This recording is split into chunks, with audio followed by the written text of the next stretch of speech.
தமிழில் முதல் பக்தி சேனல் சாய் டிவி.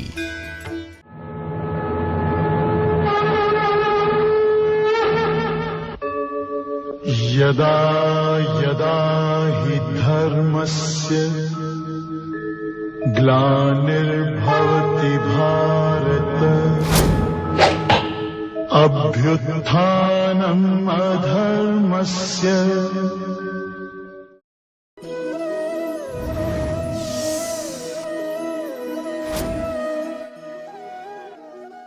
ओम गणानान्त्वा गणपतिगुं हवामहे कविं कवीनामुपमश्रवस्तमं ज्येष्ठराजं ब्रह्मणां ब्रह्मणस्पत आनः शृण्वन्नोतिभिः सीदसादनम्।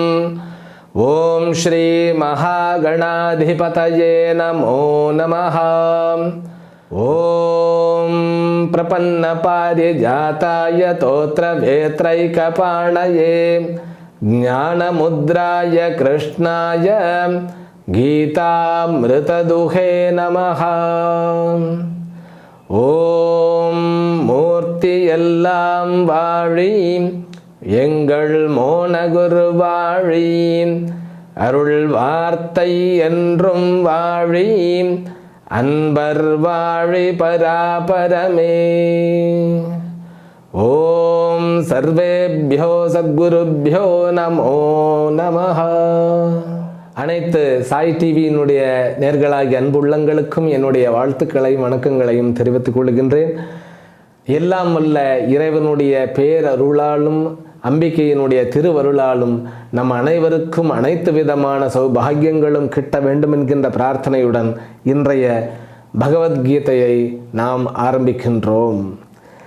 3வது அத்தியாயம் 11வது ஸ்லோகம். ஸ்ரீ பகவான் உவாச்ச தேவான் பாவயதானேன தே தேவா பாவயந்து வஹ பரஸ்பரம் பாவயந்தஹ ஸ்ரேயः பரமவாப்ஸ்யத. கடந்த வகுப்பில் யஜ்ஞம் என்பது இறைவனால் உண்டாக்கப்பட்டது. யஜ்ஞம் என்பது கர்மத்தினுடைய சூக்ஷ்மமான ஒரு சமாச்சாரம். யஜ்ஞம் என்பதே இறைவனுடன் நம்மை கொண்டு சேர்ப்பது, இறைவனுடன் நம்மை இணைப்பதுன்னு அர்த்தம். இப்போ யஜ்ஞயாக ஹோமங்கள் நிறைய பேருக்கு கேள்வி உண்டு.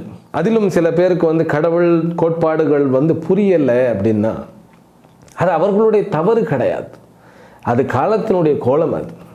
அது சொல்லுவாங்களே கலி விசித்திரம்னு சொல்லுவார். அது வெங்காயமாக விசித்திரமாக வந்தது கடந்த 50 வருடங்களாக. சரி, இருக்கட்டும்.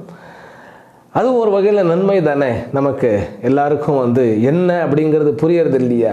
தர்மத்தோட வாழலைன்னா எவ்வளவு அவஸ்தைகள் பட வேண்டும் அப்படிங்கிறது நமக்கு புரிந்துவிடுது இல்லையா? அதனால தான் இந்த யஜ்ஞயாக ஹோமங்கள்லாம் நேரடியாக பார்த்தால் பொருள்களை விரயம் பண்ணுவது போல தெரியும். யஜ்ஞம்னு சொன்னாலே என்ன அர்த்தம்? நாம் அக்னியில் பல்வேறு விதமான பொருள்களை சமர்ப்பணம் செய்வது இல்லையா? யஜ்ஞம் என்பது அக்னியில் சமர்ப்பணம் செய்வது. சமர்ப்பணம் அந்த வார்த்தையை கவனிக்க வேண்டும். அதை ஆஹூதி அப்படின்னு சொல்லுவாங்க. அந்த பொருள்களுக்கு பேர் ஹவிஸ் அப்படிங்கிற ஒரு அர்த்தம் உண்டு. இந்த அன்னத்திற்கு, அதாவது நம்ம அரிசி சமையலை தேவையான அளவு நீர் வைத்து அந்த நீர் அரிசியை வேக வைக்கும் அளவுக்கு வேக வைத்து அதை நாம் நைவேத்தியமாக அல்லது யஜ்ஞத்திற்காக தயார் செய்யும் பொழுது அதுக்கு பேர் ஹவிஸ் அப்படின்னு சொல்லப்படுகிறது. இந்த யஜ்ஞத்தில் பல்வேறு விதமான சூக்ஷ்மங்கள் இருக்கின்றன. அந்த யஜ்ஞத்தை செய்விப்பவர் எஜமானன் என்று கூறப்படுகிறார். அந்த யஜ்ஞத்தை செய்பவர் அவர் ஹோத்ரு அல்லது ஹோதா, ஹோதாரஹா அப்படின்னு பன்மையில் சொல்கிறது. அதை செய்பவர், எஜமானனுக்காக வேண்டி செய்பவர், அவர் எல்லா அனுஷ்டானங்களையும் முறைப்படி செய்பவராக இருக்க வேண்டும். அந்த அனுஷ்டான பலத்தினோடு இந்த கர்ம பலனும், அதாவது யஜ்ஞ பலமும் சேர வேண்டும். இந்த யஜ்ஞம் அப்படின்னு சொல்லுகின்றது ஒரு பெரிய ஒரு ரகசியம். அதைத்தான் நான் திரும்ப திரும்ப திரும்ப சொல்லுகிறேன் உங்களுக்கு. ஏன்னு கேட்டால், அந்த யஜ்ஞம் நடக்கும் பொழுது அங்கு அந்த தேவதையினுடைய சாநித்தியம் இருக்கிறது என்பதை புரிந்து கொள்வதற்கு நமக்கு ஒரு புத்தி தெளிவு தேவைப்படுகிறது. எல்லாத்தையும் கொண்டு போய் கொட்டுகிறார்கள், வீணடிக்கிறார்கள். நிறைய பேருக்கு இதுதானே கம்ப்ளைண்ட்டு.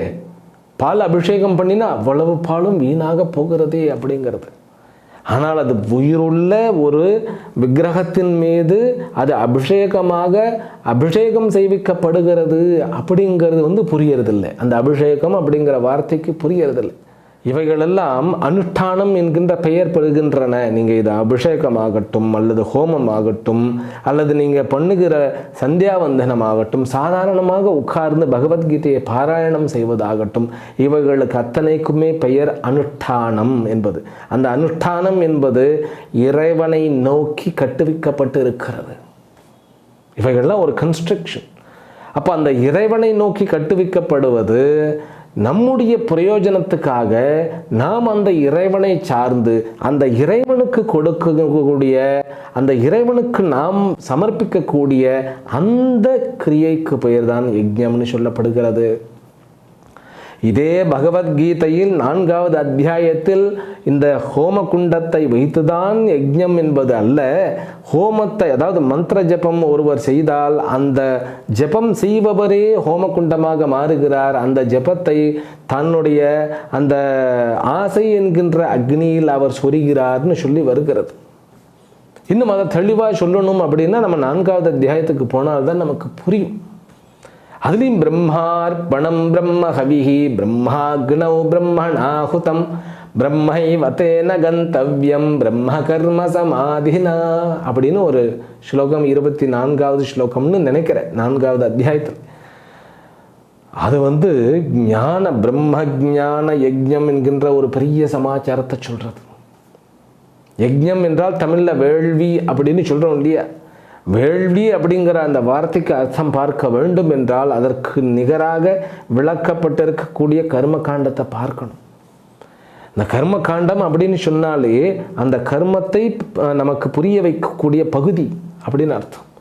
அந்த பிரதம பாகம்னு சொல்லுவோம். அது முதல் பகுதி, வேதத்தினுடைய முதல் பகுதியில் எவ்வளவோ பூஜை முறைகள், யாக முறைகள், யஜ்ஞ முறைகள், உபாசனா முறைகள், சின்ன சின்ன விரத முறைகள், இவைகள் அத்தனையுமே நம்மை இறைவனிடம் கொண்டு சேர்ப்பவைகள், அல்லது இறைவனுடைய சரணாகதியை நம்மை அடைவிப்பவைகள், இறைவனுடைய சக்தியை நமக்கு அளிப்பவைகள்.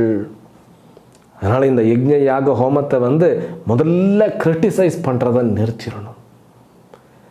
ஒருவர் திருமண் இட்டுக்கிட்டு வந்தாருனாக்கா ரெஸ்பெக்ட் பண்ணணும். அதுதான் பாவனை. அந்த இறைவன் இருக்கின்றான் என்பதில் எள்ளளவும் சந்தேகம் இல்லாமல் இருக்க வேண்டும். அந்த இறைவனுடைய இருப்பில் நம்முடைய அந்த நம்பிக்கையை நாம் தவறவிடக்கூடாது. பாவம் என்றால் என்னன்னு கேட்டால் இருப்புன்னு அர்த்தம். சார் நீங்கள் இருக்கீங்களான்னு ஒருத்தர் கேட்குறாரு. நான் தான் இருக்கிறேனே அப்படின்னு சொல்கிறார். எப்படி சார் புரிய வைங்க, லைட்டெல்லாம் ஆஃப் பண்ணிவிடுவோம், புரிய வைங்க, நீங்கள் பேசக்கூடாது, அசையக்கூடாது. உங்களுடைய இருப்பை நீங்கள் உணர்வது போல மற்றவர்களுக்கு உங்களால் உணரத்த முடியுமா? அது எப்படி முடியும்? நாமளும் அசையக்கூடாது, லைட்டும் கிடையாது, எதுவுமே கிடையாது. அப்போது என்னுடைய இருப்பு எனக்கு மட்டும்தான் பிரமாணம். நான் மட்டும்தான் அதை அனுபவிக்க முடியும். அடுத்தவர்களுக்கு அனுபவிக்க முடியாது. அடுத்தவர்களுக்கு நான் புரிய வைக்க வேண்டும் அப்படின்னாக்கா நான் எதாவது பேசினா தான் உண்டு, ஏதாவது பண்ணினா தான் உண்டு. அதனால் நான் இருக்கின்றேன் என்கின்ற அந்த இருப்புக்கு உன்னுடைய நம்பிக்கை எந்த அளவு உதவி செய்கிறது, அதுதான் பாவம். அப்போ எவ்வளவு சத்தியம். நான் இருக்கிறேன்ப்பா, யார்ப்பா எவிடன்ஸ்? எதனுடைய உதவி கொண்டு நீ உன்னுடைய இருப்பை கணிக்கிற? உன்னுடைய கண்ணினுடைய உதவி கொண்டா, காதுகளினுடைய உதவி கொண்டா? இல்லையா? நம்ம இருக்கிறதுக்கு யார் சாட்சி? நான் தான் சாட்சி. யார் அதை நம்பணும்? யாரும் நம்ப வேண்டியதில்லை, நானே நம்ப வேண்டியதில்லை. என்னுடைய நம்பிக்கைக்கும் அப்பாற்பட்டது இருக்கின்றது. அதை நான் ஏற்றுக்கொள்ளுவது என்னுடைய நன்மைக்கு அது பயன்படுகிறது. அதே போல இறைவன் இருக்கின்றார் என்கின்ற அந்த இருப்பு என்பது யாருடைய நம்பிக்கையும் சார்ந்து இல்லை. ஆனால் அவர்கள் நம்ப வேண்டிய அவசியமும் இல்லை. அவர்கள் நம்புவது என்பது அது ஒரு முட்டாள்தனம். ஏற்றுக்கொள்வது. சில பேர் சொல்லுவார்கள், நீ நம்பினேன்னா கடவுள் உருவாகிறார் அப்படிங்கிறது. நானே பல இடத்துல சொல்வேன், நம்முடைய நம்பிக்கை தான் கடவுளை உருவாக்குகிறது. கிடையாது. உண்மை என்னவென்றால் கடவுள் இருக்கிறார் என்பதில் சந்தேகமே கிடையாது. அதை ஏற்றுக்கொள்வது என்பதுதான் நம்பிக்கை என்கின்ற பெயரில் சொல்லப்படுகிறது. அதை ஏற்றுக்கொள்வது என்றால் என்ன? அந்த பாவனையோடு நான் இருப்பது, அது அக்செப்டன்ஸ் சொல்றது, ஏற்றுக்கொள்ளுதல். அந்த இறைவனுடைய இருப்பை உணர்ந்து ஏற்றுக்கொள்ளுதல். அங்கே நம்முடைய ஈகோ பேசாது, அது அமைதியாக ஏற்றுக்கொள்ளணும். அப்போது அந்த ஏற்றுக்கொண்டு உணர்ந்த அந்த நபரினுடைய நடை உடை பாவனைகள்லாம் மாறிடும். அதுதான் பாவனை. அவரிடத்துல சந்தேகமே இருக்காது. அதே போல அவர் நன்றி உடைத்தவராக இருப்பார். அந்த மாதிரி நீங்கள் இந்திரன் முதலான தேவதைகளை பாவியுங்கள். ஹோமம் பண்ணும்போது சும்மா அப்படியே ஸ்வாஹா ஸ்வாஹா ஸ்வாஹான்னு போடுறது கிடையாது. அந்த அக்னியில் உண்மையிலேயே இறைவன் இருக்கின்றான் என்பதை உணர்ந்து கொள்ள முடிந்து அதை ஏற்றுக்கொண்டு அவர்களால் நமக்கு நன்மை விளைகின்றன என்பதையும் புரிந்து கொண்டு நன்றி உணர்வுடன் நம்பிக்கை என்கின்ற அந்த அச்சாணியின் துணை கொண்டு ஒவ்வொரு ஹவிசையும் போடும் பொழுது ஒரு சரணாகதியோடு போடும் பொழுது அந்த பாடி லாங்குவேஜும் மாறுறது, நம்மளுடைய அந்த பிரயோஜனமும் அதற்கேற்றவாறு கிடைக்கிறது. அதனால தான் நீங்கள் பூஜியுங்கள்னு சொல்லலை, அந்த கர்மங்களின் துணை கொண்டு நீங்கள் பாவியுங்கள்னு சொல்கிறது. இன்னும் சிம்பிளாக லௌகிக்கமாக ஒரு எக்ஸாம்பிள் சொல்கிறேன். நான் பாவனை என்றால் என்னங்கிறத சொல்கிறேன். இந்த காலத்தில் நமஸ்காரம் பண்ணுவது அப்படிங்கிறது யாருக்கும் பழக்கமே இல்லாமல் போயிடுச்சு. இந்த ராமகிருஷ்ணா மிஷனில் ஒரு பழக்கம் உண்டு. அந்த ராமகிருஷ்ணா மிஷனில் இருக்கக்கூடிய பள்ளிக்கூடங்களில் எல்லாம் குலபத்தின்னு ஒருத்தர் இருப்பார். அதாவது குலபத்தின்னாக்கா வார்டனுக்கு வார்டன் அவர் தான் குலபத்தி அப்படிங்கிறது. குலபத்தின்னாக்கா அவர்களுக்கு ஒரு அந்த பெற்றோர்கள்கிட்ட இருந்து தூரமாக ஹாஸ்டலில் தங்கி படிக்கிற அந்த குழந்தைகளுக்கு அவர் தான் பொறுப்பு. அதனால் அந்த குலபதியின் உடனே தனக்கு ஒரு கார்டியன் மாதிரி அப்படிங்கும்போது அவர்கள் அந்த குலபதிங்கிறவர் சன்னியாசியாக இருப்பார், இல்லை பிரம்மச்சாரியாக இருப்பார். அவர் அமர்ந்துக்கிடுவார், அவர் உட்கார்ந்துக்கிடுவார் ஒரு இடத்துல. இவருக்கு காலையில் அட்டெண்டன்ஸ் கொடுக்கணும்.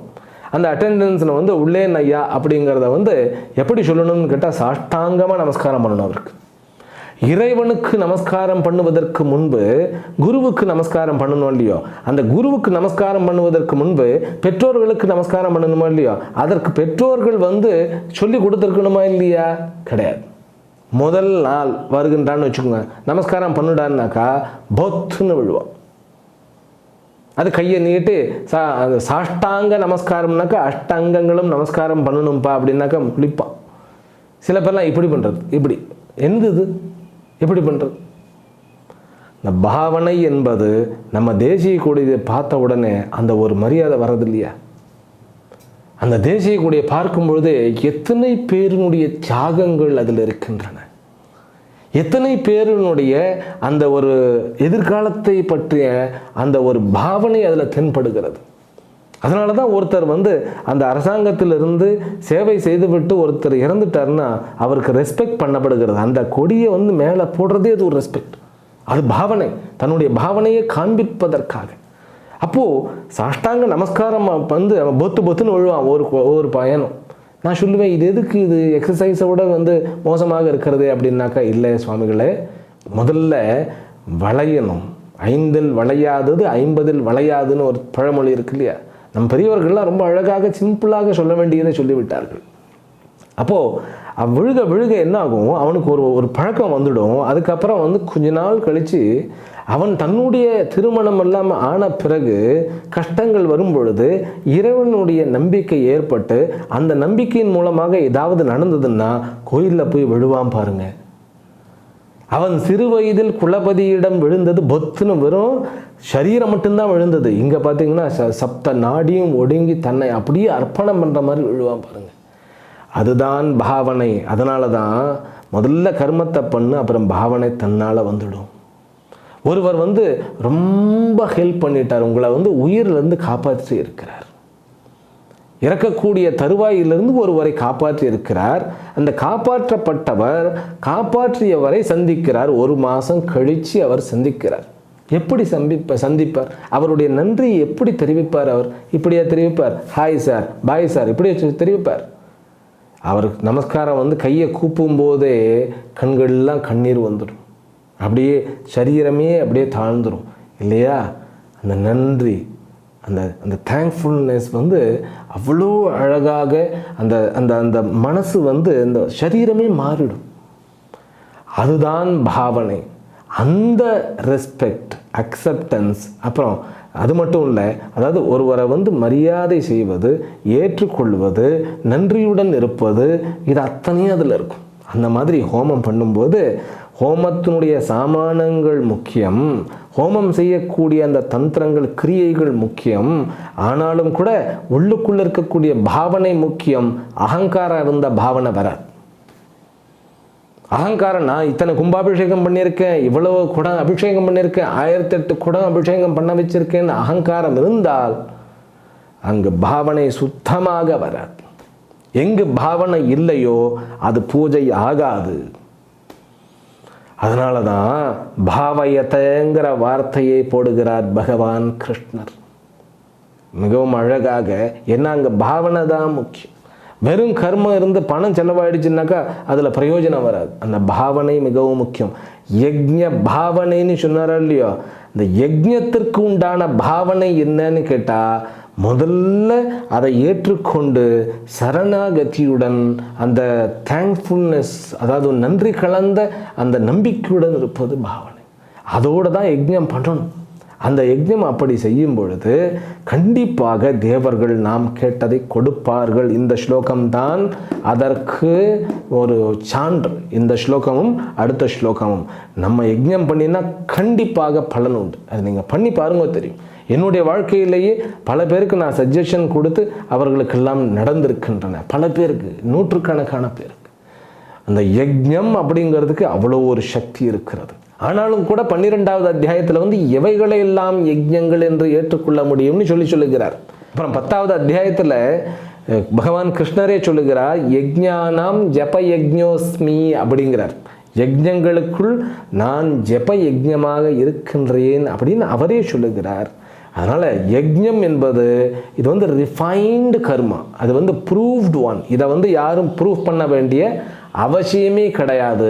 அது வந்து ஆயிரக்கணக்கான லட்சக்கணக்கான வருடங்களாக புராணத்தில் இருக்கக்கூடிய அத்துணை கேரக்டர்ஸும் அத்துணை பாத்திரங்களும் இதற்கு சான்று. ஸ்ராத்த, தர்ப்பண, சந்தியாவந்தன, சமிதாதான, யஜ்ஞ பூஜா முறைகள் எல்லாம் வந்து யாரையும் சார்ந்து இருக்கிறதில்லை. இன்ஃபேக்ட் அவைகள் தான் இந்த உலகத்தினுடைய கான்ஸ்டிடியூஷன். நான் என்ன மீன் பண்ணுறேன்னு புரிஞ்சுக்கணும். சட்டத்திட்டங்கள் அவைகள் வந்து நமக்கு கட்டமைக்கும். ஆனால் இதை ஒருத்தர் பண்ணலைன்னா அவரை கிரிட்டிசைஸ் பண்ணக்கூடாது, அதுவும் இருக்கிறது. இதை பண்ணணும், தகுந்த பாவனையோடு பண்ணணும். பண்ணலைன்னாக்கா கிரிட்டிசைஸ் பண்ணக்கூடாது. ஏன்னா அவர் தன்னுடைய சக்திக்கேற்ற பிரகாரம் தனக்கு தெரிந்தவாறு இந்த உலகத்திற்கு உதவி என்கின்ற யஜ்ஞத்தை பண்ணிக்கிட்டு இருப்பார். இந்த 4வது அத்தியாயத்தில் தானம் கொடுக்கறது ஒரு யஜ்ஞம். எதுக்கு எடுத்தாலும் தானம் கொடுக்கறது. அந்த யஜ்ஞம் கருணன் பண்ணினாலும் நம்ம வரலாறுல படிக்கிறோமோ இல்லையா, ஹிஸ்ட்ரியில். வரலாறுன்னு சொல்லப்படாது, ஹிஸ்ட்ரின்னு சொல்லணும். இல்லை, ஹிஸ்ட்ரின்னு சொல்லப்படாது, அது என்ன சொல்லணும்னு கேட்டால் கதைகள்னு சொல்லணும். கதைகள் அப்படி சொன்னால் தான் வந்து ஏற்றுக்கொள்ள முடியும்னா ரைட்டு. புராண கதைகளில் படிக்கிறோம், இதிகாச கதைகளில் படிக்கிறோம் இல்லையா, அப்படி. அதனால தான் யஜ்ஞம் என்பதனுடைய அர்த்தம் சமர்ப்பணம் செய்வது, பாவனையுடன் சமர்ப்பிப்பது அப்படிங்கிற 2 விஷயங்கள் வருகிறது. இந்த அம்பிகையை வந்து வழிபடும் பொழுது, அதாவது இந்த உபாசனைகள்லேயே சீரியஸான உபாசனை அப்படிங்கிறது வந்து அம்பிகையினுடைய உபாசனை. அதுவும் கூட ஸ்ரீவித்யா உபாசனை என்பது மிகவும் ஒரு சீரியஸாக ஒரு டெடிகேஷனோட வந்து பண்ண வேண்டிய ஒரு சமாச்சாரம். அங்கே வந்து ஒரு வார்த்தை சொல்லப்பட்டிருக்கு, பாவனா தார்டியாத் பல சித்தி அப்படின்னு சொல்லப்பட்டிருக்கு. உன்னுடைய பாவனை எவ்வளவு உறுதியாக இருக்கின்றதோ அதற்கேற்ற பலன் கிடைக்கிறது உனக்கு, அதற்கேற்ற பலன் கிடைக்கும் அப்படின்னு சொல்லப்பட்டிருக்கு. அடுத்த ஸ்லோகத்தை பார்ப்போம். இஷ்டான் போகான் ஹிவோ தேவாக தாஸ்யந்தே யஜ்ஞ பாவிதாக தைர்தத்தான பிரதாயைப்யஹ யோ புங்க்தேஸ்தேன ஏவசஹ. அந்த பாவனைக்குண்டான டெஃபினேஷன் என்ன முடியலை. தேவான் பாவயத்த தே தேவாக வஹ பாவயத்த பாவயந்தவஹ அப்படின்னு சொன்னாரா இல்லையோ, அது தேவான் பாவயதான் ஏன தே தேவா பாவயந்துவஹ தே தேவாக பாவயந்து, அவர்கள் உங்களை போஷிக்கட்டும், நீங்கள் அவரை போஷியுங்கள், அதுதான் அர்த்தம். அப்போ அவர் சொல்லுகிறார், இஷ்டான் போகான் ஹி வஹ தேவாக தாஸ்யந்தே யஜ்ஞ பாவிதாக. யஜ்ஞனக யஜ்ஞேன பாவிதாக, யஜ்ஞத்தினால் பூஜிக்கப்பட்டவர்களாகி அந்த தேவதைகள். எந்த தேவதைகள்? வேதங்களிலும் யஜ்ஞ யாக முறைகளில் செய்யப்பட வேண்டிய வழிபடப்பட வேண்டிய அந்த தேவதைகளாக வேதங்களில் கூறப்பட்டுள்ள அந்த தேவதைகள்.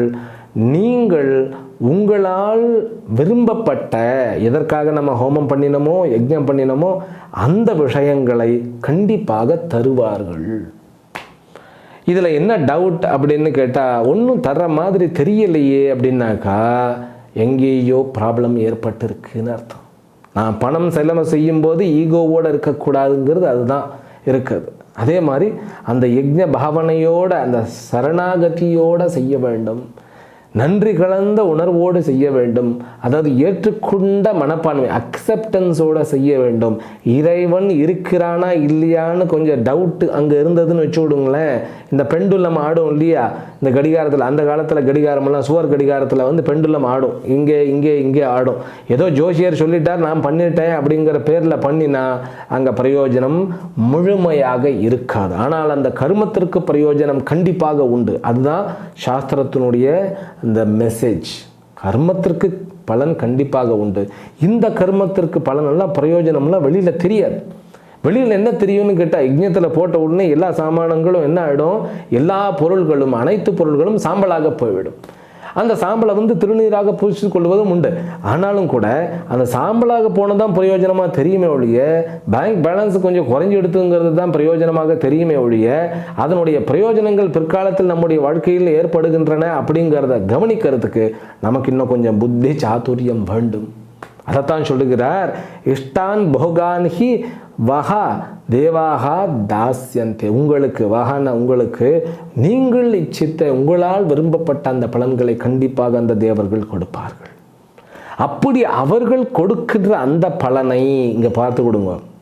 இன்னும் பாவனை முடியல, இங்கேயும் சொல்லுகிறார், முதல்ல யஜ்ஞம் பண்ணும்போது அந்த தேவத்தின் மீது ஒரு நம்பிக்கை வேண்டும்.